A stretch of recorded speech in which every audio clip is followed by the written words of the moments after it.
Պարոն Խանդելյան, հայ-թուրքական սահմանի բացումը ևս տարբեր կերպ է մեկնաբանվում, ում է դա պետք եւ որ ուժերին պետք չէ, որ դա բացվի։ Որ ուժերը կարող են խոչընդոտել, այն նշեցիք, որ Ադրբեջանը դրան հստակ խոչընդոտում է։ Էլի կան ուժեր կամ, չգիտեմ, երկրներ, բևեռներ, որոնք դրան խոչընդոտում են եւ որ ուժերին է պետք։ Ես չեմ կարող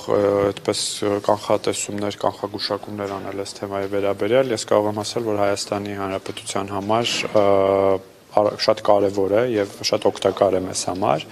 եւ որևէ մեկը դեռ մեզ չի ասել, որ չէ, դա այսինքն որևէ ուժ առնվազն հրապարակային կամ պաշտոնական շփումների ընթացքում մեզ չի ասել, որ ձեզ պետք է այդ սահմանը բացվի, ոչ, այդպիսի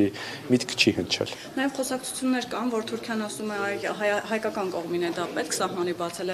Հայաստանը պետք է գնա որոշակի զիջումների, առհասարակ ինչ զիջումների մասին է խոսքը գնում ու Հայաստանը զիջելու էլ ինչ որ կարծում եմ այդտեղ դա այն թեման է, որտեղ ընդհանրապես զիջումների մասին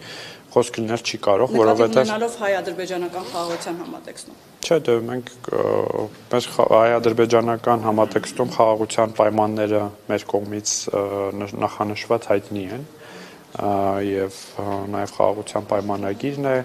գրեթե պատրաստ, այսինքն շատ քիչ բան է մնացել համաձայնեցնելու եւ այլն եւ այդտեղ մենք զիջելու որևէ բան չկա, պետք է ուղղակի քաղաքական կամք ունենան Ադրբեջանը, որպեսզի դա կյանքի կոչի։ Շնորհակալ եմ։